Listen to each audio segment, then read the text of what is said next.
saya Bapak Ahmad Jamiudin selaku Kepala SMA PGRI 2 Kacik. Sebelum mengawali kegiatan kali ini sepertinya tidak terasa waktu itu ternyata sudah siang ya Bapak Ibu, dan saya yakin panjenengan sudah lelah, sudah ya seperti Bu Muslimah sudah terlihat raut wajahnya. Nah, biar lebih semangat lagi ya.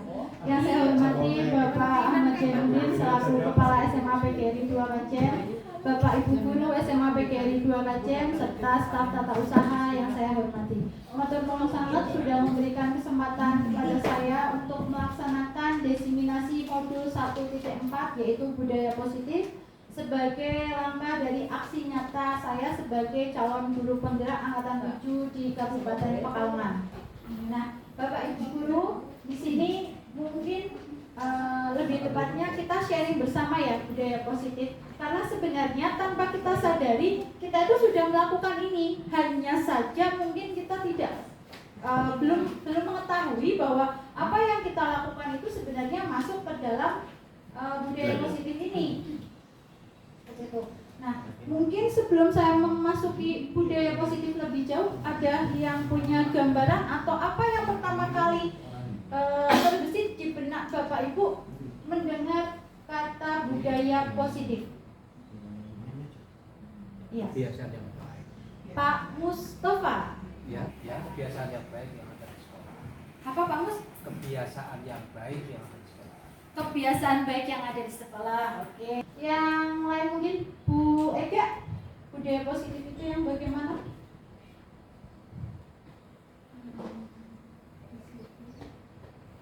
Bu Ega, disiplin, tertib. Apa Bu Ega? Disiplin, tertib. Ada tambahan lagi? Oke, memberikan contoh teladan yang baik ya. Apa yang tadi sudah dijawab oleh teman-teman semua, Bapak Ibu semua, itu memang masuk ke dalam budaya positif. Nah, yang berikutnya, tujuan dari desiminasi saya adalah mengimplementasikan pemahaman terkait budaya positif kepada rekan sejawat untuk menciptakan rasa aman dan nyaman dalam pembelajaran sesuai dengan filosofi pemikiran KHD, yaitu pembelajaran yang berpusat kepada siswa. Yang tentunya saya yakin Bapak Ibu semua di sini sudah memahami tentang filosofi pemikiran KHD. Kenapa saya bisa mengatakan demikian? Karena kita semua sama-sama sudah sudah menyelesaikan PMM ya, platform Merdeka Mengajar. Di dalamnya kan sudah ada terkait dengan filosofi pemikiran KHD. Nah, berikutnya dari jawaban yang Bapak Ibu berikan tadi terkait dengan budaya positif, mengapa kita perlu menanamkan budaya positif? Dan apa itu budaya positif? Nah, kira-kira siapa ini yang bisa memberikan jawaban ke saya? Miss Dati mungkin? Mengapa kita perlu menanamkan budaya positif?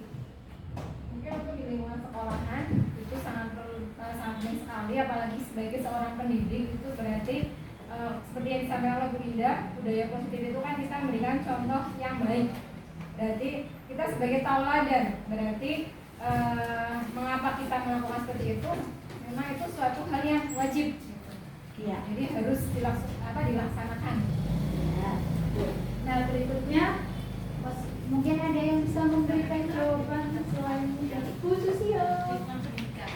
Mengapa kita perlu menanamkan budaya positif? Menanamkan budaya positif dari tingkat yang lebih menjawab ini bisa dimulai ya.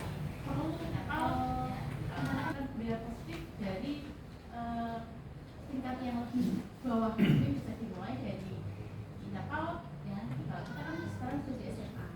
Nah itu penanaman budaya yang positif yang paling awal yang Nah, apakah budaya positif itu hanya ditanamkan di lingkungan pendidikan? Tidak. Lantas budaya positif ini bisa ditanamkan di mana? Di mana saja bisa kita tanamkan ya. Nah, mengapa Kenapa kita perlu menanamkan budaya positif?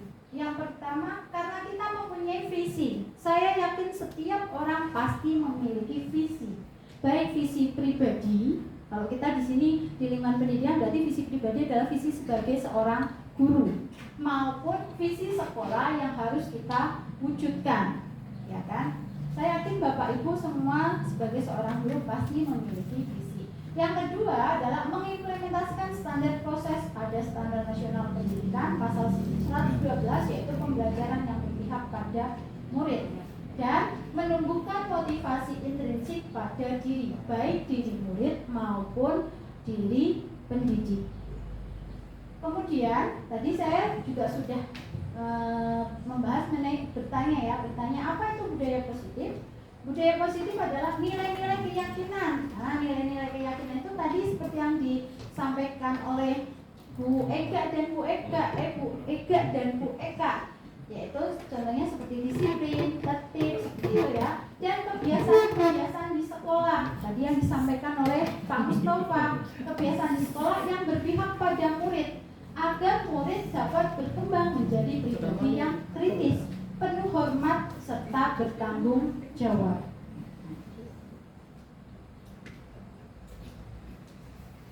Yang berikutnya, konsep budaya positif. Ini yang akan kita bahas atau ini yang akan kita sharingkan bersama, yaitu yang pertama di konsep inti budaya positif itu kita akan bahas mengenai disiplin positif dan nilai-nilai kebajikan universal. Kemudian ada teori motivasi, hukuman dan penghargaan serta restitusi. Ada keyakinan kelas, ada kebutuhan dasar dan dunia berkualitas, kemudian 5 posisi kontrol serta segitiga restitusi. Adakah di sini dari kalimat yang saya cantumkan di sini atau kata yang saya cantumkan di sini ada yang asing untuk Bapak Ibu semua? Ada. Apa Pak Hafid? Restitusi. Oke, nanti akan kita bahas bersama Pak Agus ya. Nah, sebelum membahas lebih jauh tentang konsep inti budaya positif, saya akan mengajak sharing dulu ini terkait dengan paradigma pembelajaran baru. Bapak Ibu yang kalau mungkin yang baru seperti Pak Gofar, kemudian Pak Hafid kan baru mengajar ini ya. Mungkin yang sudah senior seperti Pak Hasibuan, Bu Indah, menurut panjenengan berbedakah kurikulum yang sekarang dengan kurikulum zaman dahulu waktu panjenengan baru mengajar pertama kali, Pak Has? Ada perbedaan. Kalau dulu itu lebih pada satu arah. Lebih pada satu. Ya, jadi dulu hanya sebagai transfer knowledge. Sementara yang sekarang itu ada dibalik-balik. Ada dua arah. Bahkan lebih banyak peran itu dilimpahkan kepada murid. Dulu hanya sebagai fasilitator. Ya. Yang kita kenal dengan istilah paradigma pembelajaran baru. Nah, pembelajaran yang di saat ini yaitu pembelajaran yang berorientasi pada penguatan kompetensi dan pengembangan karakter yang sesuai dengan nilai-nilai Pancasila, sesuai dengan kebutuhan murid. Nah, Bapak Ibu jangan disalahkan kebutuhan murid itu apa berarti? Apakah sama dengan kebutuhan saya sebagai seorang guru? Nah, nanti akan kita bahas bicaranya.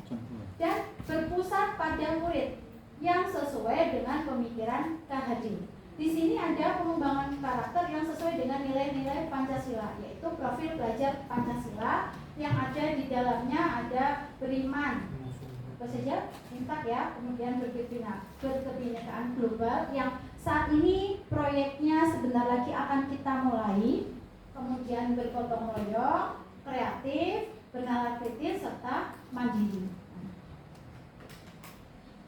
Kemudian kita akan mencoba membahas mengenai miskonsepsi tentang teori kontrol.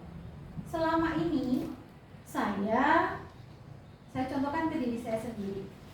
Sebelum saya mengenal tentang guru penggerak, sebelum saya mengikuti guru penggerak, terkadang dalam diri saya itu saya menganggap bahwa saya itu bisa mengontrol seorang murid. Buktinya apa? Ketika saya murid itu melakukan sebuah kesalahan, kemudian saya memberikan sebuah hukuman atau mungkin saya meminta mereka untuk melakukan apa, mereka menuruti itu. Nah, saya beranggapan bahwa saya sudah bisa mengontrol seorang murid. Apakah itu juga dialami oleh Bapak Ibu semua? Nah, ternyata hal tersebut adalah sebuah ilusi. Ilusi guru mengontrol murid, ilusi bahwa kritik dan membuat orang merasa bersalah dapat menguatkan karakter. Ilusi bahwa semua penguatan positif efektif dan bermanfaat. Ilusi bahwa orang dewasa memiliki hak untuk memaksa. Di sini berarti dalam lingkup pendidikan ya, orang dewasa yang dimaksud tentunya adalah guru maupun staf tenaga usaha seperti itu, karena yang berinteraksi dengan murid kan tidak hanya guru, tapi mungkin lebih banyaknya adalah guru. Dan ini adalah dianggap sebagai ilusi, karena mungkin, kenapa dikatakan ilusi? Karena sebenarnya pada saat murid tadi menuruti apa keinginan kita, belum tentu itu adalah hal yang realita yang muncul, yang asli timbul dari kesadaran atau keinginan murid sendiri, melainkan mungkin saja dia patuh terhadap kita karena ada rasa takut. Nanti saya dihukum kalau saya tidak patuh misalkan terhadap berarti saya tidak patuh di pelajaran Ibu Rati, nanti saya dapat nilai jelek. Nah, hal tersebut berarti ketika anak itu melakukan sesuatu tanpa adanya rasa kesadaran diri dari dalam dirinya, maka tidak bisa dikatakan bahwa kita bisa mengontrol orang lain atau mengontrol murid. Sekarang kita akan merubah paradigma stimulus respon ke pendekatan teori kontrol. Kita kalau dulu kita menggunanya adalah stimulus respon. Realitasnya atau kebutuhan kita sama. Dulu kita menganggap bahwa kebutuhan kita sama. Kebutuhan siswa itu semua sama, sama-sama membutuhkan belajar. Tetapi kita tidak pernah mengetahui, atau bukan kita tidak mengetahui, mungkin kita belum bisa memahami bahwa setiap anak itu membutuhkan kebutuhan yang berbeda. Mereka membutuhkan pembelajaran, tetapi dengan cara yang berbeda. Nah, sekarang menurut teori kontrol, realitasnya atau kebutuhan kita adalah berbeda. Di stimulus respon, semua orang melihat hal yang sama. Dan di teori kontrol, setiap orang memiliki gambaran yang berbeda. Contohnya misalkan, saya memandang murid A, itu dia memiliki sisi yang baik. Tetapi belum tentu, misalkan Pak Trian memandang si A itu memiliki nilai yang positif. Jadi di teori kontrol ini setiap orang memiliki gambaran yang berbeda. Tapi kalau di stimulus respon, setiap orang melihat hal yang sama. Yang berikutnya, kita mencoba mengubah orang agar berpandangan sama dengan kita. Jadi murid harus memiliki pandangan yang sama dengan guru. Itu ada di stimulus respon. Tetapi kita ubah, mulai sekarang kita belajar untuk mengubah paradigmanya menjadi apa? Kita berusaha memahami pandangan orang lain tentang dunia. Perilaku buruk dilihat sebagai suatu kesalahan. Di teori kontrol, semua perilaku memiliki tujuan. Jadi setiap anak melakukan tindakan ataupun perbuatan pasti memiliki tujuan. Sama halnya dengan kita. Misalkan anak itu di pembelajaran fisika kok tidur, tidak mau memperhatikan, bukan berarti dia tidak memiliki tujuan, tetapi ada tujuannya. Pasti memiliki tujuan. Kenapa anak itu kok misalkan setiap dipanggil Bu Rati, kok tidak mau datang ke menemui Bu Rati? Dia pasti memiliki tujuan. Iya, tujuan atau alasan. Kemudian orang lain bisa mengontrol saya. Di teori kontrol, hanya Anda yang bisa mengontrol diri Anda. Jadi, yang bisa mengontrol diri kita sebenarnya adalah diri kita sendiri, bukan orang lain. Saya ingat waktu saya belajar ini, pastor saya mengatakan bahwa yang memutuskan atau yang bisa mengambil keputusan akhir adalah diri kita sendiri, sedangkan orang lain hanya bisa bercerita. Bercerita di sini adalah memberikan nasihat, berkomentar seperti itu. Sedangkan keputusan akhirnya ya tetap di diri kita, mau melangkah ataukah stop sampai di sini saja. Kemudian Anda tidak, saya bisa di teori kontrol, Anda tidak bisa mengontrol orang lain. Yang berikutnya, pemaksaan ada pada saat bujukan gagal. Nah, dulu sering memaksa tidak, Bapak Ibu? Oh, sering kan. Pak Win sering memaksa tidak? Jelas. Iya. Sekarang Pak Win di teori kontrol itu adanya kolaborasi dan konsensus atau kesepakatan menciptakan pilihan-pilihan baru antara guru dengan siswa. Kemudian stimulus respon, model berpikirnya adalah menang atau kalah. Jadi ketika guru dengan murid berpikirnya saya tidak mau kalah dari murid saya harus menuruti apa karena saya berarti saya menang, murid saya kalah. Nah, tetapi di teori kontrol adanya model berikutnya adalah menang dan menang. Di sini saya mulai mengangkat ke disiplin positif. Disiplin, kalau mendengar kata disiplin itu biasanya seperti apa yang ada di gambaran Bapak Ibu semua? Patuh. Sesuai aturan. Taat sesuai aturan. Ya. Menurut apa ini ya, bahasa Inggrisnya apa ya Miss ya, bacanya ya Miss? Dian. Disaplan ya. Dan menyatakan bahwa arti dari kata disiplin berasal dari bahasa Latin yang disiplina, yang artinya adalah belajar. Disiplin artinya belajar, disiplina artinya belajar. Nah, disiplinnya iya. Awal mulanya disiplin ini berasal dari disiplin diri. Nah, disiplin diri itu apa? Disiplin diri juga mempelajari bagaimana cara kita mengontrol diri dan bagaimana menguasai diri untuk memilih tindakan yang mengacu pada nilai-nilai yang kita hargai melalui disiplin diri ini, maka disiplin positif itu dapat terbentuk. Jadi disiplin diri itu muncul ketika motivasi intrinsik itu ada di dalam diri kita. Melalui disiplin diri itu kita bisa mewujudkan yang namanya disiplin positif. Nah, disiplin positif itu adalah pendekatan mendidik anak untuk melakukan kontrol diri. Jadi dia mengontrol dirinya sendiri dan membentuk kepercayaan diri. Anak ini menjadi orang yang merasa percaya diri, mampu mengontrol dirinya sendiri. Dan sebagai seorang pendidik, tujuan kita adalah menciptakan anak-anak yang memiliki disiplin diri sehingga mereka bisa berperilaku dengan mengacu pada nilai-nilai kebajikan universal dan memiliki motivasi intrinsik bukan ekstrinsik. Di sini ada kata nilai-nilai kebajikan universal. Nilai-nilai kebajikan universal itu yang seperti apa ya kira-kira? Ada yang bisa memberikan tanggapannya? Mungkin nilai-nilai kebajikan universal itu yang bagaimana? Atau mungkin contoh dari nilai-nilai kebajikan universal itu yang bagaimana? Ya, kebutuhan Ya. kan orang menghormati orang lain, dihormati kan artinya kan seperti itu. Jadi secara umum umat manusia ini sebenarnya kan persoalan kemanusiaan.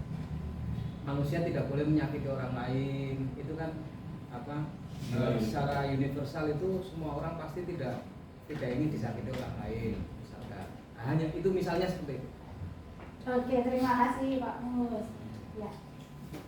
Jadi nilai-nilai kebajikan universal adalah nilai-nilai yang disepakati bersama tanpa memandang suku. Seperti yang tadi disampaikan Pak Mustafa bahwa nilai-nilai tadi disepakati bersama, entah itu di Jawa, entah itu di Bali ataupun di luar negeri, tanpa memandang suku, bangsa, ras, agama, bahasa, dan latar belakang untuk mencapai tujuan mulia. Nah, profil nilai-nilai kebajikan ini sebenarnya ada beberapa kategori menurut organisasi masing-masing, tapi di sini saya hanya mengambil contoh ada dua, yaitu dari profil pelajar Pancasila seperti yang sudah Bapak Ibu ketahui, ini sudah familiar dengan kita, beriman dan bertakwa kepada Tuhan Yang Maha Esa dan berakhlak mulia, mandiri, bernalar kritis, berkebinekaan global, dan bergotong royong serta kreatif. Dan yang kedua ada di IPO, Primary Program, sikap murid seperti toleransi, kemudian seperti ada rasa hormat, integritas, saling mengenal menghargai, disiplin seperti itu juga masuk ke dalam nilai-nilai kebajikan. Yang berikutnya kita akan membahas mengenai kebutuhan dasar manusia. Nah, saya yakin bagi seorang guru maupun seorang murid sebenarnya sama-sama memiliki kebutuhan dasar. Kebutuhan dasar itu yang harus kita ketahui dari diri murid kita. Kenapa? Dengan mengetahui kebutuhan dasar dari diri murid kita, maka kita bisa menentukan pembelajaran yang baik untuk murid kita. Itu yang seperti apa? Apakah yang selalu berbasis teknologi, ataukah mungkin secara tradisional, ataukah hanya selalu ceramah, ataukah selalu praktek seperti itu. 5 kebutuhan dasar yang ada pada diri manusia itu nanti akan kita bahas satu-satu. Namun sebelumnya kita akan memahami dulu kebutuhan dasar manusia itu apa. Kebutuhan dasar manusia adalah sesuatu yang dibutuhkan oleh manusia untuk mempertahankan keseimbangan antara fisiologis dan psikologisnya. Kebutuhan dasar manusia merupakan kebutuhan individu yang menstimulasi respon untuk mempertahankan keutuhan hidupnya. 5 kebutuhan dasar manusia itu yang pertama adalah kebutuhan bertahan hidup. Kalau ada kata bertahan hidup, kira-kira berarti contohnya apa? Untuk bisa bertahan hidup. Makan, minum. ya. Kebutuhan primer. Nah iya benar, kalau istilah ekonomi itu kebutuhan primer ya Pak Win ya. Kemudian kebutuhan kasih sayang dan rasa diterima. Ya sekunder itu. Nah, sekunder itu maksudnya. Itu ya. primer, Jadi lah. rasa diterima, dipedulikan, berbagi, bekerja sama. Nggak ada yang Karena- kasih sayang ya aku ya tidak sayang. Iya betul ya Pak. Karena tanpa tidak ditutupi ya, terkadang Bapak Ibu guru saya yakin sering kali menjumpai ketika dilakukan diskusi kelompok itu ada kadang yang anak dia tidak mau untuk bersosialisasi dengan temannya. Andika sama Ya, Andik. Ya. Andika sama Ada ya. Ini. Nah, terkadang mungkin karena rasa gemes Adiknya kita ini. malah marah-marah. Kenapa kamu tidak mau ini berkelompok dengan yang lain seperti itu kan? kamu dibully Nah, aja. seharusnya kita memahami kebutuhan apa sebenarnya, apa yang menyebabkan dia seperti itu. Kita gali kebutuhan dasar yang dia butuhkan apa supaya kita bisa memberikan tindakan yang tepat kepada anak tersebut atau memberikan tuntunan yang tepat kepada anak tersebut. Kemudian kebutuhan yang berikutnya adalah kebutuhan kekuasaan dan penguasaan. Meliputi harga diri. Nah, itu Pak Nah, Mus. harga diri. Keinginan Itu laki-laki banget itu. Iya, betul. Keinginan untuk dianggap. Nah, kebutuhan kekuasaan dan penguasaan ini dapat dipenuhi misalkan melalui kegiatan proyek seperti yang kita lakukan saat ini, yaitu proyek P5 ya, yang nanti hari Jumat insya Allah dia dilaksanakan bazar. Kemudian melalui JOPD dan tugas-tugas sekolah. Karena terkadang ada anak yang ingin saya sebagai pemimpinnya Bu. Mungkin tidak secara langsung dia mengungkapkan saya menjadi seorang leadernya, tetapi dari sikap perilaku dia kita bisa menganalisa bahwa dia memiliki kebutuhan penguasaan tadi, ingin menguasai atau ingin menjadi seorang penguasa. Ya itu Pak Mus, tangan besinya digunakan. Oh iya Pak Mus benar. Nah, Terus diganti kok saya ini. sudah diganti. Barang Yang berikutnya adalah kebutuhan kebebasan. Bisa menyong ya padahal Kebutuhan kebebasan ini kebutuhan untuk memilih dan membuat pilihan. Memilih dan membuat pilihan. Mengeksplorasi hal baru. Dan kebutuhan kebebasan ini dapat kita penuhi sebagai seorang guru kepada siswanya melalui penyediaan variasi pembelajaran yang berdiferensiasi. Artinya apa? Pembelajaran yang tidak hanya ceramah saja. Kalau 2 jam pelajaran disuruh ceramah terus, kan juga gurunya capek, muridnya juga sudah pasti Tidur. tidak, ya benar Pak Haja, tidur, tidak akan fokus lagi untuk mendengarkan. Tetapi ketika kita melakukan diferensiasi, ya, misalkan 15 menit kita lakukan ceramah tadi dengan pertanyaan-pertanyaan romantik. Yang berikutnya kita lakukan sesi diskusi melalui LKPD yang diberikan atau mungkin melalui praktik. Nanti setelah itu anak mulai dengan presentasi. Nanti setelah presentasi mungkin mereka harus membuat laporan. Nah, dari pembelajaran-pelajaran yang beragam seperti itu, maka kebutuhan kebebasan itu bisa kita penuhi seperti itu. karena tidak monoton hanya itu saja. Jadi ketika ada seorang anak misalkan atau murid itu kok di kelas hanya tiduran saja, diajar awet mau kok cuman dari saya masuk tak absen sampai saya waalaikumsalam kok cuma tiduran saja ya. Nah, bisa jadi dia menginginkan yang namanya kebebasan, dia malas dengan pelajaran saya. Kenapa? Karena mungkin kurang menarik. Seperti itu. Tapi kebalikannya mungkin malah menarik dengan tiduran. Nah, Sambil mendengarkan iya, musik Pak. gitu. Iya benar Pak. Kamu ini mah Nah, Laun Gusti Ratu bisa menolak. Iya. Kebutuhan kesenangan ini kadang itu ada siswa yang seperti ini. Ada yang siswa yang sukanya jahil. Mungkin kalau Bu Susi, Bu Muslimah di perpus kan sering ya ada anak yang jahil ya, Bu Susi ya. Ada yang suka ngumpetin buku atau mungkin pinjam buku tidak bilang seperti itu.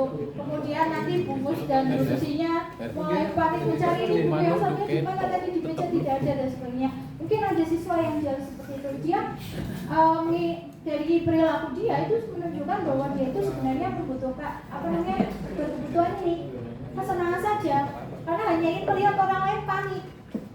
Kadang kan ada ya, mungkin tidak dijumpai di sini, ada di sekolah lain. Kenapa kamu kok suka membuli teman kamu itu? Saya suka aja lihat dia nangis. Ada Kayak Adam ya? juga mungkin ya. Ya kayak Adam sama Dika ya. Oh iya, nah itu kesenangan untuk dia. Iya, Adam sama Dika. Merupakan kesenangan tersendiri untuk dia. Dengan seperti itu kebutuhan kesenangannya bisa terpenuhi. Roti.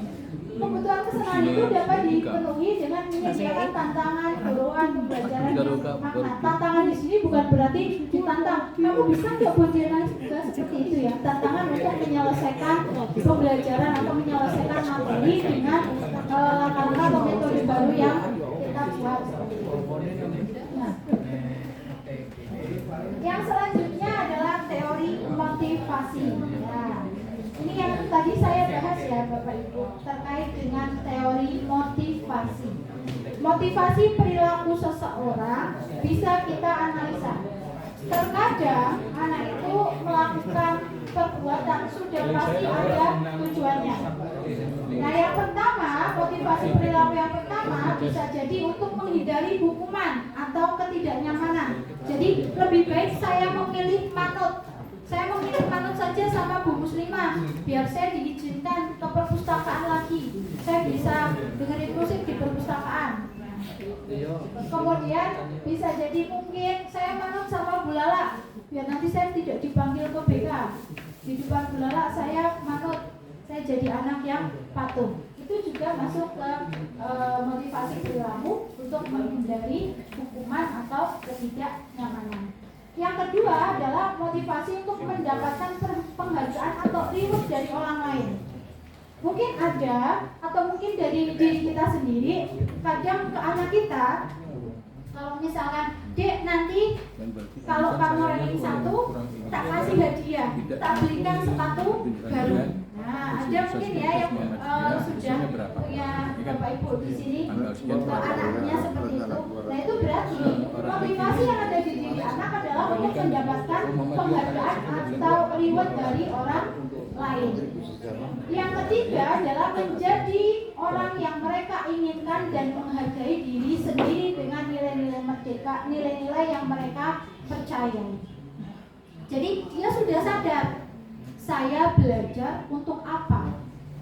Saya mau jadi apa? Berarti saya harus bagaimana? Ketika itu sudah tumbuh dari diri anak, maka itu bisa dikatakan bahwa anak tadi sudah memiliki motivasi internal atau intrinsik seperti itu. Intrinsik. Ya, motivasi intrinsik. Jadi yang timbul dari diri dia sendiri, bukan dari luar. Sedangkan tadi yang motivasi saya manut sama Bu Muslimah supaya saya diizinkan ke perpus untuk mendengarkan musik.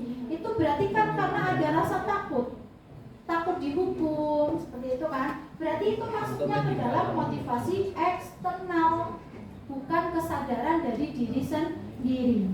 Atau mungkin saya mau rajin, nanti kemudian bilang yang ranking 1 di kelas 11 MIPA dapat hadiah dari pujian. Itu berarti maksudnya juga motivasi eksternal. Dia mau berubah karena ada sesuatu yang berasal dari luar, dari bujukan dari luar, dorongan dari luar, bukan dari dalam diri dia sendiri. Sehingga itu dikatakan sebagai motivasi eksternal. Nah, menurut Bapak Ibu, kira-kira dari dua motivasi ini, motivasi mana yang sebaiknya dimiliki oleh seorang pendidik maupun seorang murid? Internal. Internal, kenapa Pak Hasibuan? Lebih membentuk kepada karakter. Lebih membentuk pada karakter. Jadi kesadaran jiwa. kesadaran jiwa, ya betul sekali Pak Mus. Jadi lebih baiknya kita menumbuhkan yang namanya motivasi internal. Yang berikutnya kita akan membahas mengenai hukuman, konsekuensi, dan restitusi. Kalau hukuman dan konsekuensi sudah tidak asing ya. Ya. Pernah menghukum? Oh, Sendiri. jewer kuping. Pernah memberikan konsekuensi? Pernah. Pernah. Hukuman apa yang pernah diberikan? Oh, Oh, disuruh nyapu. Oke. Nah, ya. Kita akan bahas mengenai ketiga hal ini. Ada hukuman, ada konsekuensi, ada restitusi. Kalau hukuman kita sudah sering mendengar ini. Hukuman itu bersifatnya tidak terencana atau tiba-tiba. Gitu betul Bu Delsi? Iya. Jadi misalkan ada anak terlambat, ayo kamu terlambat, lari keliling lapangan, atau mungkin dipel sekolahnya semua. Nah, itu tidak terencana. Sebelumnya kan kita tidak pernah merencanakan loh nanti yang terlambat ngepel satu sekolahan atau mungkin membersihkan toilet, kan tidak kita rencanakan. Kalau Bu Desi sudah merencanakan mau nyuruh lari rumah.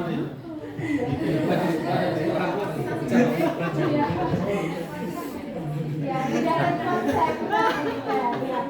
Yang kedua, hukuman bersifat satu arah dari pihak guru yang memberikan dan murid hanya menerima suatu hukuman tanpa melalui suatu kesepakatan. Jadi kamu terlambat, kamu nyapu. Ya kalau bahasa Jawanya pokok men, seperti itu. Jadi hanya biasanya hukuman ini diberikan dari guru ke siswa tanpa ada kesepakatan dari keduanya. Yang berikutnya, hukuman yang diberikan bisa berupa fisik maupun psikis. Kalau fisik, kira-kira contohnya apa? tabok. Cubit. Iya. Kalau Disuruh psikis, ya ucapan, Awas kowe. ancaman. ucapan. Kowe nek bijine Ya. ora munggah kowe. Ya. Nah, ternyata Bapak Ibu dari Intimidasi. hukuman psikis yang kadang kita mungkin tanpa sadari terlontar ya. Nanti kalau kamu tidak mau nilaimu jelek, tidak tuntas KKM seperti itu, ternyata itu bisa membuat diri anak itu menjadi pribadi yang gagal, bukan yang berhasil. Baik fisik maupun psikis. Kenapa? Karena sudah pasti dia akan mengingat itu terus. Nah, apakah dari mengingat itu nanti ada efek jerahnya dia tidak mengulangi lagi? Belum tentu juga. Bisa jadi dia menjadi seorang anak yang lebih Nekat. nekat lagi atau pembangkang lagi. Ya, yang ada justru nanti saya sudah dihukum ini sama Bu Ratih misal. Saya jadi marah sampai jadi dendam sama Bu Ratih. Ya, itu dia ada Sepatu hilang. hukuman tadi justru tidak menghasilkan hal yang baik. Kadang malah yang diharapkan melenceng dari yang diharapkan seperti itu. Itu yang hukuman. Sedangkan yang konsekuensi itu sudah terencana atau sudah disepakati bersama. Sudah dibahas atau disetujui oleh murid dan guru. Konsekuensi dibuat oleh pihak guru atau sekolah dan murid sudah mengetahui sebelumnya. konsekuensi yang akan diterima bila ada pelanggaran. Murid tetap dibuat tidak nyaman, yang namanya tetap ada konsekuensi, berarti ini kan tetap ujungnya juga ada hukuman ya. Ya tetap ada rasa tidak nyamannya juga, tetapi itu dalam jangka waktu yang pendek. Dan di sini sikap guru senantiasa memonitor murid. Biasanya diadakan kapan ini? Pada saat Pembelajaran. PAS, Ya, ya. pada saat Kenaikan kelas. kenaikan kelas atau awal pertemuan, mungkin biasanya Bapak Ibu wali kelas menyampaikan Pertemuan guru wali. ya, pertemuan guru wali juga bisa ya. Nah, yang berikutnya adalah restitusi. Ini juga baru untuk saya. Awalnya saya tidak mengenal itu restitusi itu apa, seperti apa, dan bagaimana. Saya mengenal restitusi ini ya pada saat saya mulai pendidikan di guru penggerak ini. Sebelumnya saya belum mengenal tentang restitusi. Ternyata yang namanya restitusi itu adalah proses menciptakan kondisi bagi murid untuk memperbaiki kesalahan dia. Jadi di sini tidak ada ancaman, tidak ada tekanan ataupun intimidasi. Salah satu. Restitusi juga merupakan proses kolaboratif yang mengajarkan murid untuk mencari solusi untuk mereka mengatasi masalahnya sendiri. Jadi si murid itu dengan bimbingan guru berkolaborasi bersama untuk menyelesaikan masalah mereka, sehingga timbul yang namanya nilai bertanggung jawab. Anak menjadi lebih bertanggung jawab. Anak IPA sempat masalah. Selain itu, di restitusi itu membantu murid berpikir membantu murid berpikir tentang orang seperti apa yang mereka inginkan. Mereka ingin menjadi orang yang bagaimana, dan mereka harus memperlakukan orang lain itu seperti apa. Saya mau menjadi orang yang bagaimana, dan saya harus memperlakukan orang seperti apa supaya saya bisa menjadi yang saya inginkan. Saya yakin meskipun murid itu kita kenal dengan anak yang suka bolos, atau mungkin masuknya terlambat, atau mungkin terlambat dalam mengerjakan tugas ataupun lainnya, sudah pasti setiap murid itu memiliki keinginan untuk menjadi pribadi yang lebih baik, memiliki sebuah cita-cita yang baik. Oke. Berikutnya di sini saya memiliki contoh. Ada 3 contoh.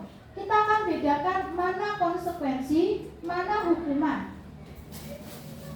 Yang pertama, mencatat 100 kali di dalam buku kalimat "saya tidak akan terlambat lagi" karena terlambat ke sekolah. Jadi anak terlambat datangnya, terus disuruh menulis di buku, "Saya tidak akan terlambat ke sekolah." Nah, itu masuk ke konsekuensi atau masuk ke hukuman? Masuk ke yang hukuman. Berapa orang? 1, 2, 3. Contoh pertama, kamu hukuman atau konsekuensi? Konsekuensi. Hukuman. Oke. Ya. Jadi mencatat 100 kali di dalam buku kalimat "saya tidak akan terlambat lagi" karena terlambat ke sekolah, dia masuknya ke konsekuensi, bukan hukuman. Karena itu berjalan dari 2 orang. Kenapa kamu terlambat? Dia melakukan itu karena ada rasa sadar bahwa dia sudah terlambat ke sekolah. Tetapi yang bawahnya lari keliling lapangan 2 kali karena terlambat. Itu jelas hukuman. Itu jelas hukuman. Karena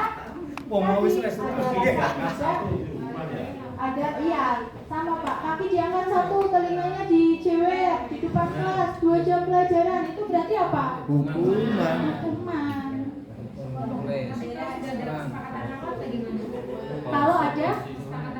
Kalau ada kesepakatan awal nanti berbeda lagi. Berarti kan tergantung konteks dari restitusi. Perjanjian kan? Iya. restitusi. Yang berikutnya membersihkan coretan yang dibuatnya di meja tulis. Dia buat di meja, misalkan meja siswa itu ya, meja kelas terus dicoret-coret semua, padahal kan aturannya tidak boleh merusak Konsekuensi. itu. Berarti masuknya kemana? Masuk ke konsekuensi. Nah, nanti kita akan bahas restitusi lebih dalam lagi di segitiga restitusi. Yang berikutnya dihukum oleh penghargaan. Penghargaan kok bisa menghukum ya? Setuju atau tidak? Setuju. Setuju. Kenapa Pak Has? Penghargaan itu bisa menghukum? Penghargaan itu pada prinsipnya ketika dia diberi penghargaan, sebetulnya dia akan membatasi dirinya. Dengan penghargaan itu, oh saya tidak boleh nakal gitu loh. Seolah-olah memberikan peringatan bagi dia gitu loh. Saya ini orang baik, ini piagamnya gitu loh. Oke. Makanya tidak boleh jadi orang jahat. Iya, betul. Jadi yang namanya penghargaan itu tidak selamanya ternyata memberikan hal yang baik. Penghargaan itu juga bisa memberikan beban tersendiri untuk orang lain maupun untuk dirinya yang diberikan penghargaan. Di sini menurut Kon mengemukakan beberapa pernyataan dari hasil pengamatannya selama ini tentang tindakan memberi penghargaan atau reward yang nilainya sama dengan menghukum seseorang. Yaitu penghargaan tidak efektif. Terkadang kita memberikan penghargaan kepada orang-orang yang tidak tepat. Ya, pernah memberikan penghargaan kepada orang yang tidak tepat? Pernah? Pernah memberikan penghargaan kepada orang yang tidak tepat? Memberikan penghargaan Tangan posisi juga. Pernah? Apa bahas? Ini pas Ini juga OSIS. Biasanya dipanggil polisi. Iya. Jadi mungkin tidak efektif di situ ya. Bagus Pak. Kemudian penghargaan menurunkan kualitas. Terkadang ada yang dicontohkan, misalkan ada seorang yang penting kamu bisa menghasilkan judul, nanti kamu akan saya berikan uang. Nah, akhirnya dia terkadang dari yang penting orientasi dia, saya bisa menyelesaikan ini maka saya dapat uang, tetapi kerja dia belum tentu sungguh-sungguh. Misalkan ini di sini adalah guru, saya adalah guru yang paling males, tidak pernah membuat perangkat. Nih, apa ini Pak ini? Sedangkan kamu itu adalah guru yang paling rajin. Ada yang tidak selesai. Ya. Nanti saya diberikan reward oleh kepala sekolah. Kalau Bu Rati sampai bisa memberikan menyelesaikan RPP 1 KD saya, 1 KD saja, nanti saya berikan hadiah 1 juta. Berarti kan yang penting kan saya membuat RPP kan, nanti saya bisa mendapatkan reward 1 juta.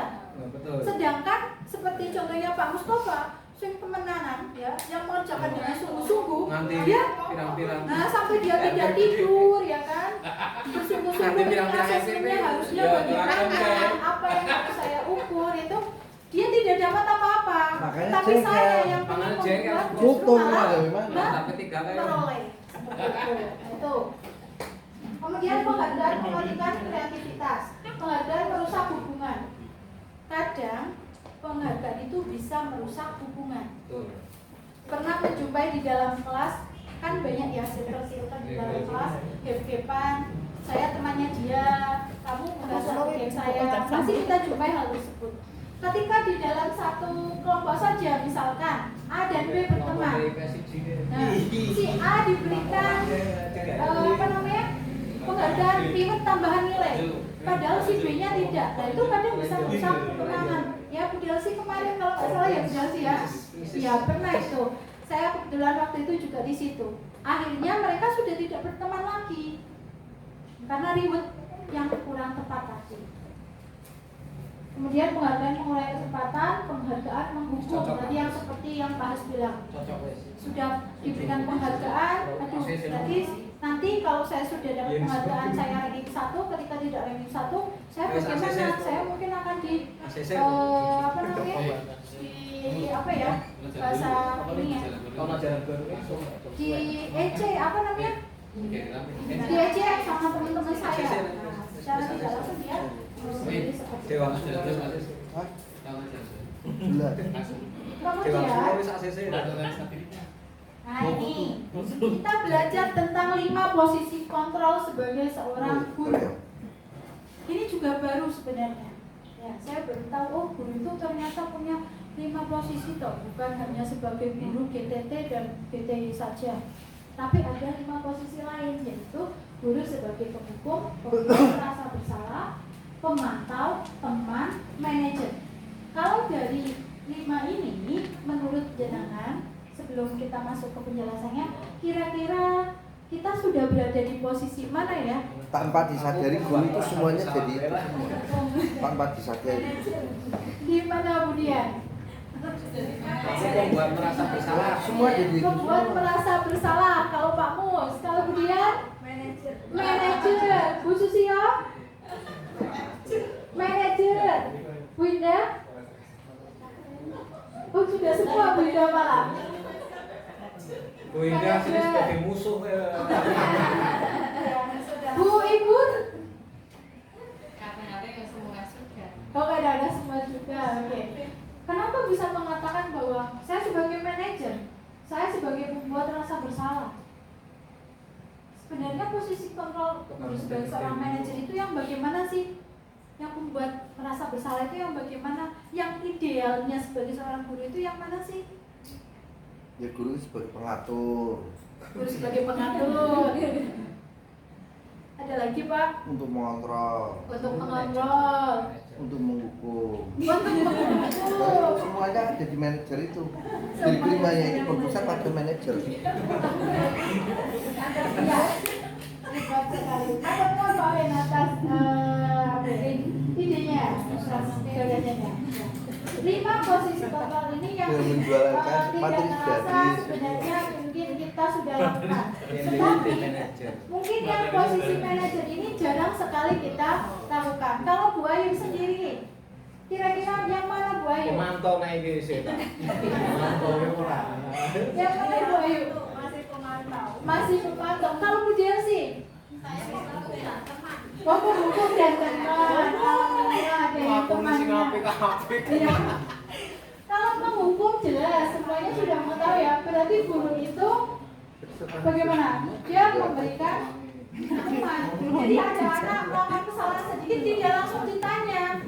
Mengapa kamu terlambat? Enggak. Kamu terlambat. Push up 100 kali. Nah, langsung ya. Tanpa mau tahu apa alasan dia terlambat. Kenapa dia tidur di kelas ketika pelajaran? Kenapa dia malas-malasan di kelas ketika pelajaran? Mbok menawa dari rumah belum sarapan. Tapi ketika kita hanya menjadi kuliah sebagai penghukum, tanpa kita tidak mau tahu apa yang menyebabkan dia melakukan seperti itu.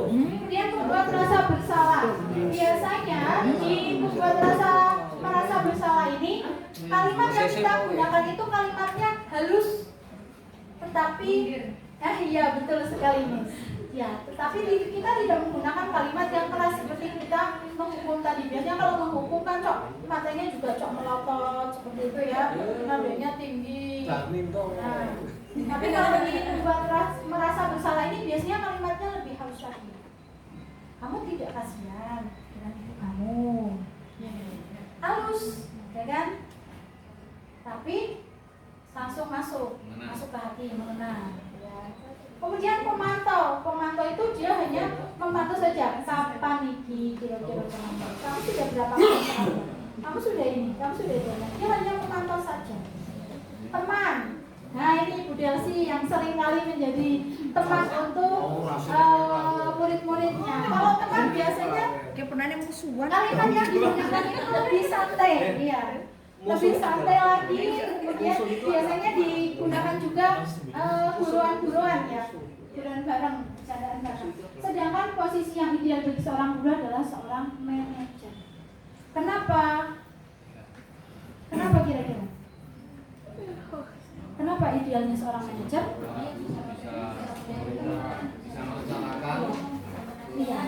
Iya. Karena di sini guru tidak lagi menyalahkan murid begitu saja, tetapi bersama-sama dengan murid menyelesaikan permasalahan yang ada sebagai bahasa Inggrisnya coaching ya, coach bagi muridnya.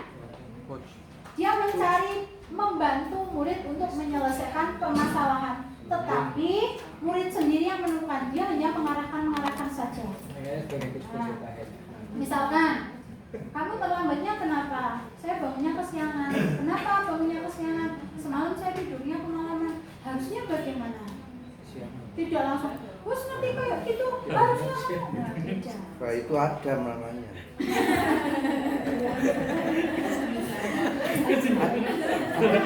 Adam kan selalu berangkat siang. Diburi ini. Sekarang saya punya ini kata-kata baru ini. Nah ini ada yang sama kayak gitu kayaknya. Ada. Ayolah tugasnya dikerjakan. Nanti ibu ditegur bapak kepala sekolah kalau kalian tidak kerjakan. Tolong bantu ibu ya. Ini apa kira-kira? Posisi kontrol yang mana yang digunakan? Ayolah tugasnya dikerjakan. Nanti ibu ditegur bapak kepala sekolah kalau kalian tidak mengerjakan tugas. Tolong bantu ibu ya. Pembuat merasa bersalah, saya kembali lagi ke slide yang sebelumnya ya. Pembuat merasa bersalah, penghukum, teman, pemantau, atau manajer. Pembuat merasa bersalah. Ada yang lain? Pemantau, teman. Teman dia loh.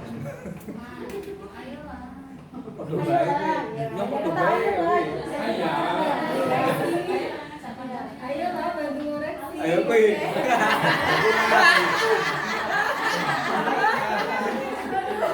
Ayolah bantu Pengalaman. Bagi teman, sebagai teman. Kalau yang di sini tadi apa ini? Ayolah tugasnya dikerjakan. Nanti ibu ditegur bapak kepala sekolah kalau kalian tidak kerjakan tugas. Itu budaknya Ini itu. adalah posisi kontrol guru yang mana pembuat merasa bersalah. Kenapa? Kan halus, meskipun ada kata ayo, tetapi kan kalimatnya kalimat halus tapi mengena. Nah, seperti itu ya. Yang berikutnya, apa rencanamu untuk memperbaiki kesalahan ini? Apa rencanamu untuk memperbaiki kesalahan ini? Apa? Manajer. Kenapa manajer? Karena Dialog. karena membuat siswa berpikir terlebih dahulu. Karena di sini kita memberikan kesempatan kepada anak untuk menentukan bagaimana cara dia memperbaikinya, bagaimana cara dia mempertanggungjawabkan apa kesalahan yang sudah dilakukan. Begitu. Sehingga ini adalah posisi sebagai seorang manajer. Nah, ini berikutnya adalah keyakinan kelas. Mengapa keyakinan kelas bukan peraturan kelas? Kira-kira mengapa keyakinan kelas bukan peraturan kelas? Nah itu yang saya tidak bisa jawab. Pak Awin belum bisa menjawab. Kira-kira ada tidak teman di sini yang bisa menjawab? Mengapa keyakinan kelas bukan peraturan kelas? Karena tidak menikah. Berarti kan antara siswa dan guru itu punya kesepakatan bersama. Kalau di atas berarti hanya dari guru sendiri. Oke. Satu arah. Satu arah. Oke, hebat sekali Bu Lala ya, luar biasa. Jadi mengapa guru BK harus stop?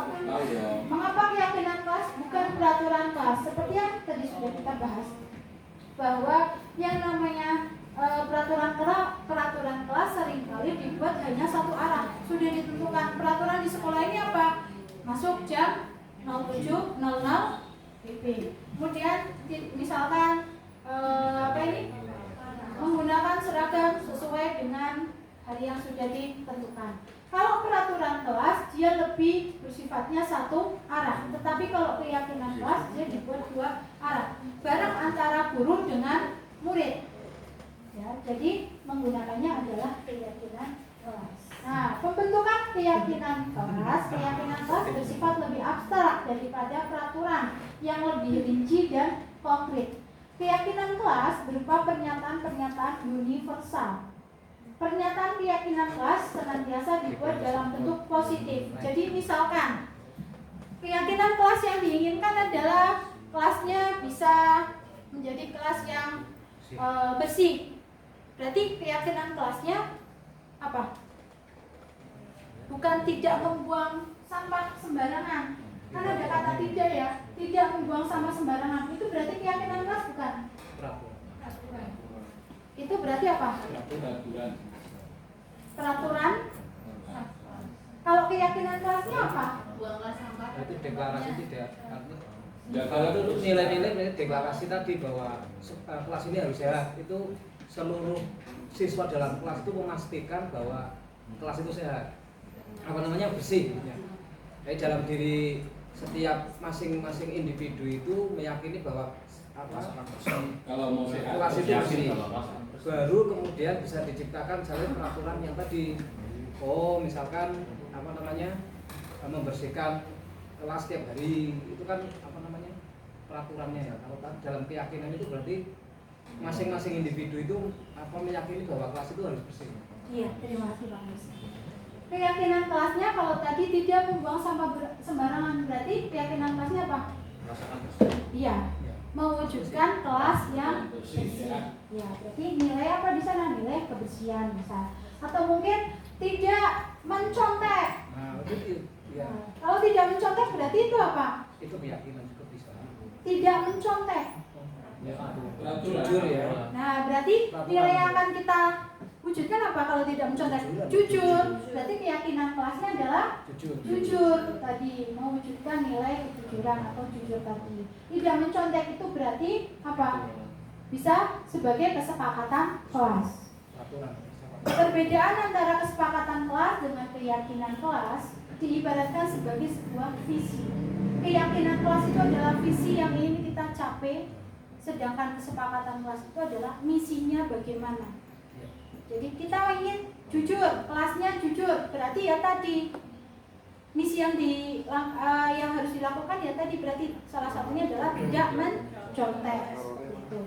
Yang berikutnya, keyakinan kelas sebenarnya tidak terlalu banyak sehingga mudah diingat dan dipahami oleh semua warga kelas. Misalkan keyakinan kelas yang diinginkan adalah disiplin, bertanggung jawab, kemudian tadi jujur. Bertanggung jawabnya misalnya bagaimana? Bertanggung jawabnya berarti bagaimana? Tidak terlambat mengumpulkan tugas, misal seperti itu. Nah, berarti dia kan bertanggung jawab untuk tepat waktu. Kemudian yang selanjutnya, keyakinan kelas sebaiknya sesuatu yang dapat diterapkan di lingkungan tersebut. Jadi harus disesuaikan dengan kondisi di tempat masing-masing, di kelas masing-masing maupun di sekolah masing-masing. Semua warga kelas hendaknya ikut berkontribusi dalam pembuatan keyakinan kelas lewat kegiatan curah pendapat. Jadi setiap anak dimintai pendapat, mungkin disuruh nulis di kertas, nanti di kertas itu kita tempel, kita analisa lagi bersama, kira-kira dari semua itu nilai apa yang ingin kita capai sebagai keyakinan kelas.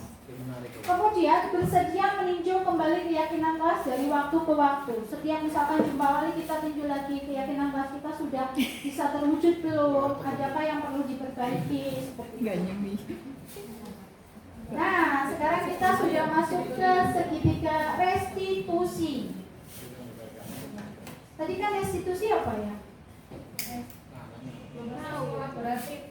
Proses proses kolaborasi antara guru dengan murid untuk menyelesaikan permasalahan. Sekarang ada yang namanya segitiga restitusi. Proses kolaboratif yang mengajarkan murid untuk mencari solusi untuk masalahnya dan membantu murid berpikir tentang orang seperti apa yang ingin mereka inginkan dan bagaimana mereka harus lakukan orang tersebut. Di dalam segitiga restitusi ini ada beberapa tahapan yang harus dilakukan. Tahapan yang pertama adalah menstabilkan identitas. Kita stabilkan identitas si anak tersebut. Bagian dasar dari segitiga ini bertujuan untuk mengubah identitas anak dari yang gagal karena melakukan kesalahan menjadi orang yang sukses. Bagaimana cara untuk menstabilkannya? Bisa dengan kalimat berbuat salah itu tidak apa-apa, atau mungkin ibu juga pernah melakukan kesalahan seperti itu. Tetapi kan setiap manusia pasti menginginkan menjadi pribadi yang lebih baik, ya. Atau saya juga pernah melakukan kesalahan seperti itu. Kita bisa menyelesaikan masalah ini. Atau bisa juga Bapak Ibu tidak tertarik mencari siapa yang salah, tetapi Bapak ataupun Ibu ingin menyelesaikan permasalahan ini bersama kamu atau bersama siapa namanya, seperti itu ya. Atau mungkin apakah kamu sedang menjadi teman yang baik buat dirimu sendiri. Kalimat-kalimat itu bisa kita gunakan untuk menstabilkan identitas seorang anak yang melakukan kesalahan, sehingga anak tersebut tidak merasa kita hakimi. Yang kedua adalah validasi kebutuhan. Nah, ini terkadang jarang sekali kita lakukan. Menggali kebutuhan seorang siswa itu jarang sekali kita lakukan. Untuk menggali kebutuhan anak, mengapa anak itu melakukan tindakan tersebut? Karena seperti di awal yang sudah saya sampaikan, setiap perilaku yang kita lakukan pasti memiliki tujuan. Baik guru maupun siswa pasti memiliki tujuan. Nah, kalimat yang bisa kita gunakan di validasi kebutuhan ini, yang pertama adalah padahal kamu bisa melakukan yang lebih buruk dari ini ya. Atau kamu pasti punya alasan mengapa melakukan hal itu. Kamu patut bangga pada dirimu sendiri karena kamu telah melindungi sesuatu yang penting buat kamu. Kamu boleh mempertahankan sikap itu, tapi kamu harus menambahkan sikap yang baru. Kadang kan ada ya anak yang dikasih tahu tetapi masih diceritain kali masih tetap kekeh seperti itu. Nah, diberitain. di validasi kebutuhan ini kita mulai menggali kira-kira seperti apa sih kebutuhan dasar yang sebenarnya si siswa ini butuhkan. Tapi bukan dengan menanyakan kamu butuhnya apa. Kalau ditanya kamu butuhnya apa, saya butuhnya jajan bu, saya butuhnya pulsa, meja. Ya. Yang berikutnya adalah menanyakan keyakinan. Nah, ini keyakinannya adalah keyakinan kelas yang dibuat. Mengingatkan kembali keyakinan yang telah dibuat dan sudah sesuaikan atau belum. Bisa dengan menggunakan kalimat apa yang kita percaya sebagai kelas atau keluarga, atau apa nilai-nilai umum yang kita telah sepakati bersama, apa bayangan kita tentang kelas yang ideal, atau kamu mau jadi orang yang seperti apa. Itu bisa kita lakukan di menanyakan keyakinan ini. Nah, kita sudah sampai di penghujung kegiatan yaitu penutup. Di sini saya mengutip kalimat dari Andrea Giranata. Kenal Pak Trian dengan Andrea? Andrea Giranata kenal Pak Trian? Semua kenal. Tak ada yang lebih membuat murid gembira selain berhasil mempelajari sesuatu. Benar tidak Bapak Ibu? Benar. Dan tak ada yang membuat seorang guru gembira selain menemukan cara untuk mengajari muridnya. Berkolaborasi bersama menuju sukses bersama. Oke, sebelum saya tutup kegiatan hari ini, adakah yang ingin bertanya mungkin Bapak Ibu? Saya berarti Iya. bagaimana cara menumbuhkan motivasi internal? Motivasi internal atau intrinsik Ibu? Internal itu berarti yang dari luar, berarti dalam diri. dari dalam diri. Ya. Untuk menumbuhkan motivasi internal itu sebenarnya bisa kita lakukan dengan cara komunikasi. Yang jelas itu di sini adalah yang harus digarisbawahi, butuh yang namanya komunikasi. Di awal, mungkin di awal pembelajaran atau di awal ajaran baru, seharusnya menurut saya itu kita melakukan komunikasi dengan murid kita. Kita berikan mereka suatu ruang untuk mengungkapkan seperti apa sih pembelajaran yang kamu inginkan, suasana yang bagaimana yang kamu inginkan di sekolah, yang kamu inginkan di dalam kelas atau mungkin di dalam pelajaran saya. Nah, dari ungkapan-ungkapan itu nanti akan muncul yang namanya kesepakatan kelas. Kesepakatan kelas itu nantinya bisa kita kerucutkan menjadi sebuah keyakinan kelas, dan keyakinan kelas itu nanti yang akan mendorong timbulnya motivasi intrinsik pada diri anak. Menurut saya seperti itu. Ada lagi? Ini di luar Bu Ratih ya. Mungkin di luar apa namanya, tapi ada kaitannya tadi persoalan keyakinan dan apa tadi, hukuman yang ada di kelas itu. Iya. Keyakinan kelas dan hukuman. Iya. Dan peraturan nih kalau salah. Iya, iya. Ini ada kaitannya dengan kita semua di sini. Saya tadi kan kalau skupnya kan kecil kelas, kita coba angkat skupnya sekolahan ya kan. Ini kan sama kalau kita lihat. Visi kelas tadi ada masalah sekolah bersih misalkan. Sekolah bersih apa namanya? Kelas bersih. Kemudian apa tadi, keyakinan anaknya seperti itu, kemudian kita angkat sebagai misalkan di sini kita kan tidak pernah membuat keyakinan bersama tentang sekolah ini ya. Ibaratnya sebagai visinya sekolah itu kan kita tidak menjadikan bahwa visi sekolah itu sebagai keyakinan bersama. Karena mohon maaf mungkin yang bikin 5 orang atau 3 orang atau 1 orang gitu kan ya. Akhirnya visi sekolah, mimpi sekolah itu tidak pernah menjadi keyakinan bersama. Bahkan akhirnya rumusan misinya ambiar kan gitu ya. Ya akhirnya nanti coba ke depan ini semua teman-teman semua bisa merumuskan keyakinan bersama SMA PGRI 2 Kajen, agar nanti ke depan SMA PGRI 2 Kajen itu menjadi sekolah yang ya silakan sesuai dengan keyakinan bersama di sini lah. Ya, yang itu nanti pada implementasinya juga akan mudah diterapkan. Kalau gini mungkin kita punya visi tapi kita mau melaksanakan misinya bagaimana, wong nggak tahu mimpinya juga seperti apa, keyakinan bersamanya seperti apa, yang akan kita lakukan juga seperti apa. Mudah-mudahan ke depan dengan pemahaman tadi yang sudah disampaikan Bu Ratih, ke depan nanti keyakinan bersama itu bisa terimplementasi di sini, bisa mengarah kepada tujuan yang ingin dicapai SMA PGRI. Ini ada lumayan tadi ada pencerahan. Ya, matur nuwun Pak Presiden. Jadi memang yang namanya visi itu harus dipahami oleh semua warga sekolah. Kenapa? Karena visi itu dibuat bersama dan visi sebaiknya tidak terlalu panjang. Kenapa? Karena kalau terlalu panjang kita juga mengingatnya susah. Dan harusnya visi itu selalu kita sosialisasikan dan ditinjau ulang. Apakah visi ini bisa saya gunakan untuk tahun-tahun berikutnya?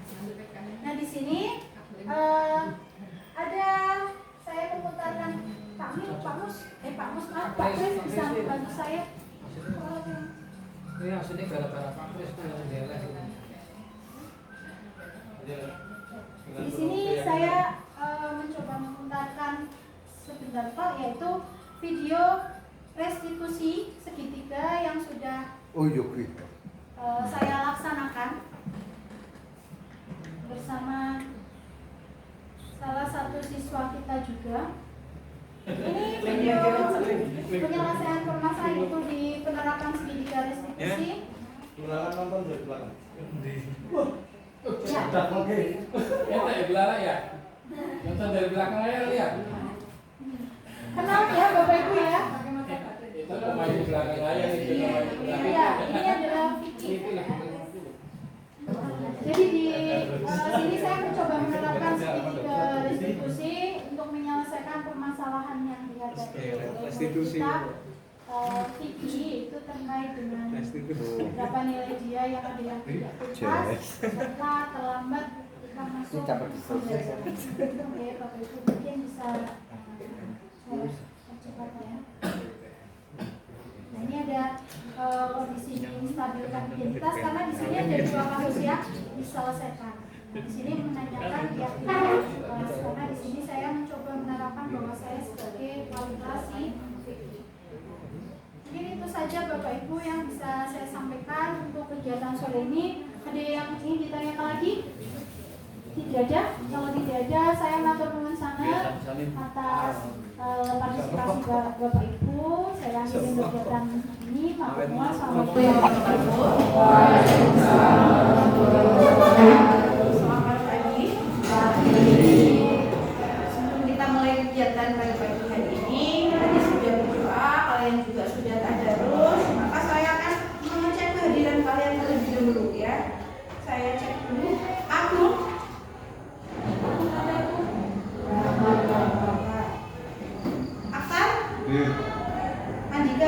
Angga? Oh, Angga tadi ya? Sakit kok, Mas. Bayu? Enggak berangkat? Kenapa? Gaji? Enggak. Dan Minto? Bella? Dimas? Tito? Uta? Eli? Safir? Denda? Lulu? Lutfia? Sakit? Mandala? Naila? Nurdino? Nurman? Oki?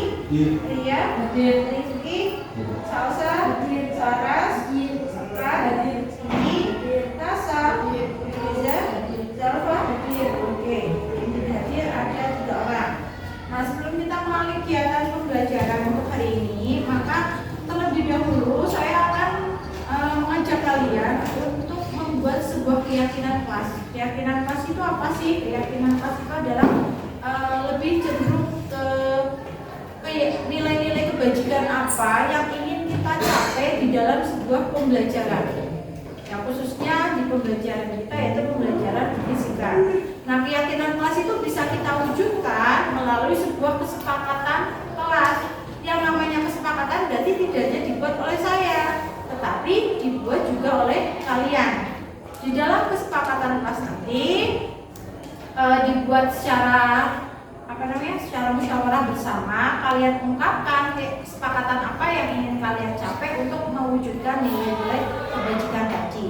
Nah, untuk menuju ke sana, saya akan bertanya dulu ke kalian. Kira-kira di semester 1 kemarin sudah dapat rapot ya?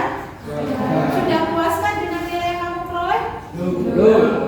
Belum. Berarti ada keinginan untuk lebih baik lagi tidak? Ada.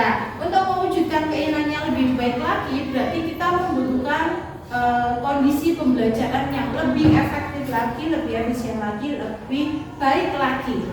Nah, untuk mewujudkan hal itu, maka berarti ingin tanya, kira-kira untuk bisa mewujudkan hal itu, kondisi pembelajaran seperti apa yang kamu inginkan? Saya tanya ke siapa ya? Salsa.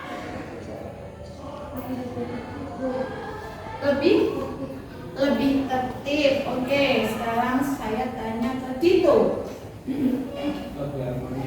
Lebih harmonis. Sebelumnya belum harmonis berarti ya.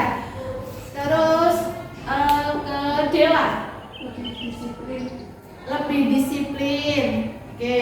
Nah, tadi dari yang diungkapkan beberapa teman kamu terkait dengan suasana kelas yang lebih diinginkan lagi. Sekarang berarti akan membagikan kalian notes ya, kertas. Nanti silahkan kamu tulis kira-kira kesepakatan kelas seperti apa yang ingin kamu capai. Kamu tuliskan di sini ya.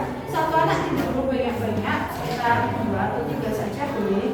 Yang sudah selesai bisa langsung ditempel di sini. Bisa langsung ditempel di sini. Nanti ditempel jejer ya.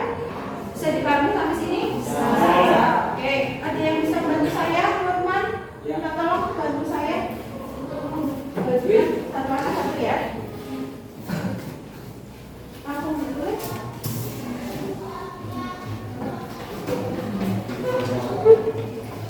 Dipikirkan baik-baik apa yang ingin kamu tuliskan.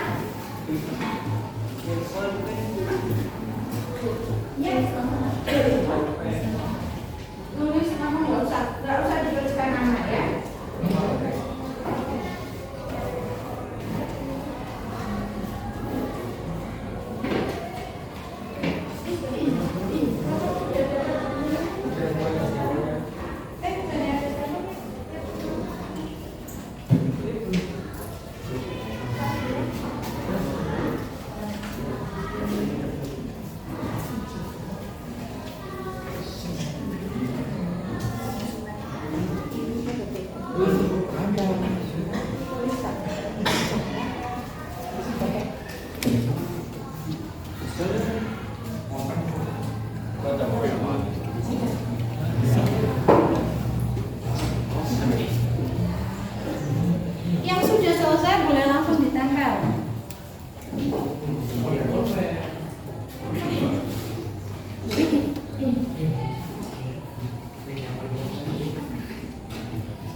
Orang ini bisa Bu.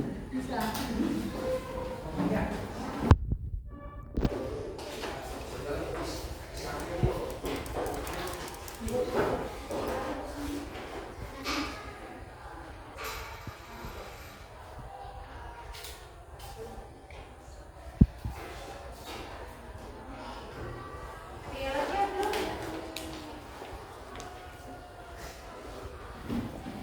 Menunggu akta apa lagi? Sudah, oke. Akta. Paling ya, itu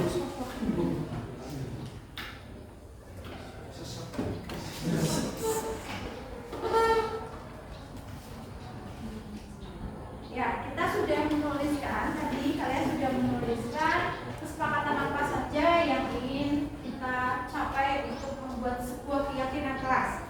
Saya akan memindahkan tulisan kalian di sini, akan saya pindahkan ke papan sebelahnya untuk menentukan keyakinan kelas seperti apa. Nanti setelah saya pindahkan, maka kita akan mendapatkan nilai-nilai kebajikan apa yang ingin kita capai di dalam keyakinan kelas itu. Nah, nanti selesai kita sudah mendapatkan itu, maka nanti saya akan meminta untuk dibuatkan, kita membuat di kertas Buffalo ya, yang tebal ya, menuliskan keyakinan kelas itu dan kita tempelkan di kelas supaya kalian selalu ingat bahwa di dalam pelajaran fisika ada keyakinan kelas nilai-nilai kebajikan yang ingin kita capai. Bisa dipahami ya? Saya mulai sekarang. Yang pertama, selalu datang tepat waktu. Bisa disepakati? Bisa, oke. Saya pindah.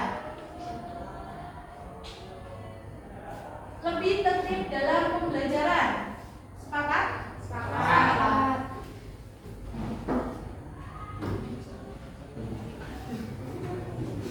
Lebih disiplin dalam waktu.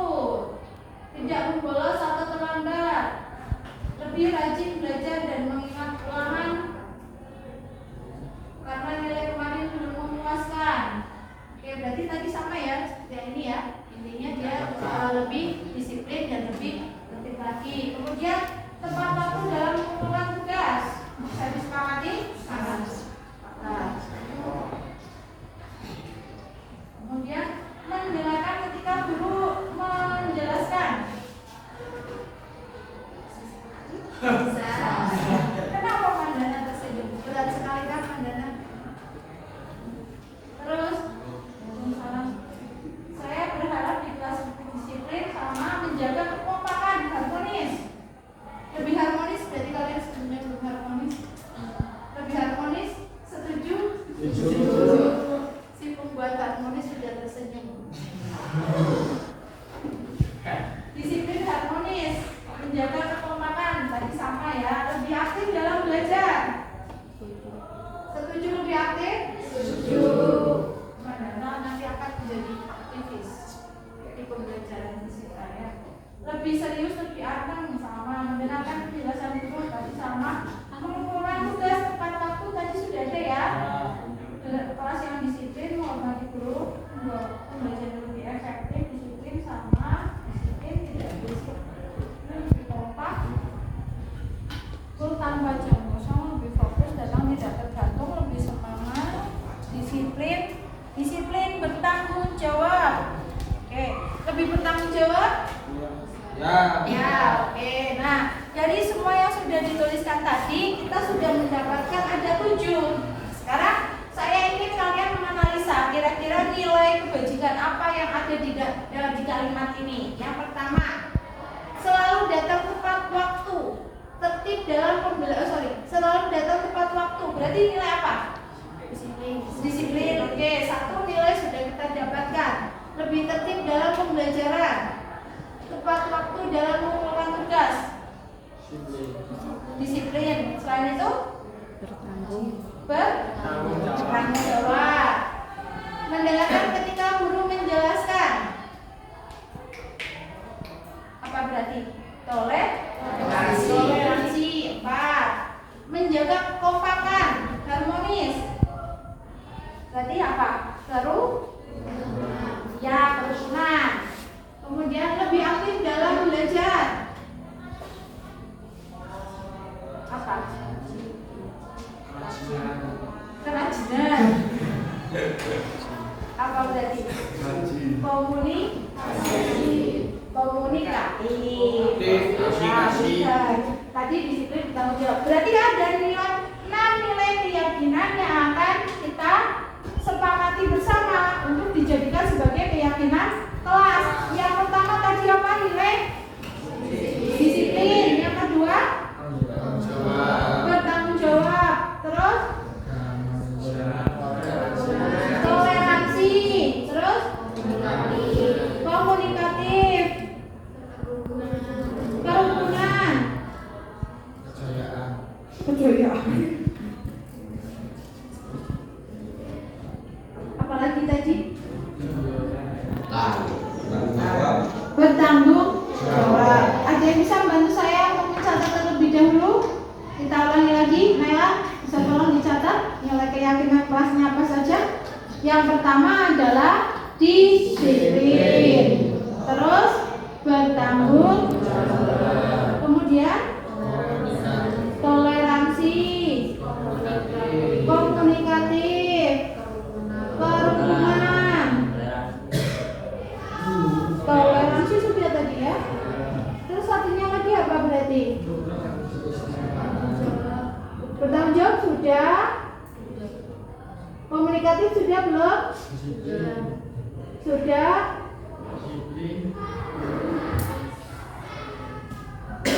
Apalagi tadi?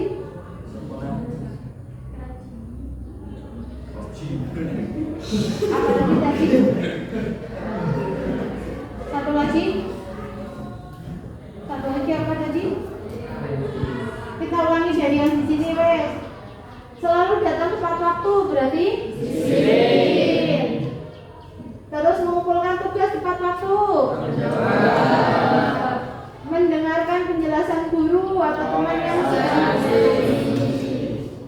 menjaga kekompakan. Kekompakan baru kerukunan. Apa lagi ya tadi ya? Komunikatif sudah, disiplin. Oh iya, komunikatif belum ya tadi ya. Lebih aktif dalam belajar berarti komunikatif. Terus satunya lagi apa? Toleransi sudah tadi. Berarti apa yang belum tadi? Oh, total ada 6. Apa saja yang bisa dibacakan? Disiplinan, bertanggung jawab, toleransi, komunikatif, Toleransi, komunikatif, kerukunan. Satu lagi apa sih tadi? Oh, satunya sama ya? Ya berarti ada 5 ya. Itu adalah nilai keyakinan yang ingin kita buat sebagai keyakinan kelas. Nah, dari keyakinan kelas itu, maka nantinya harus ketika kalian misalkan misal contohnya ada anak yang bolos, kalian harus ingat lagi keyakinan kelas kita apa tadi? Disiplin, bertanggung jawab. Berarti membolos termasuk disiplin dan bertanggung jawab tidak? Nah, kalian harus paham konsekuensinya seperti apa dari keyakinan kelas itu. Semoga bisa membuat kelas 10/4 ini menjadi pribadi yang lebih baik lagi, bisa lebih aktif lagi dalam pembelajaran, suasana pembelajaran lebih baik lagi, sehingga nilai yang diperoleh, prestasi yang diperoleh lebih meningkat dan sesuai dengan harapan kalian. Bisa dipahami ya?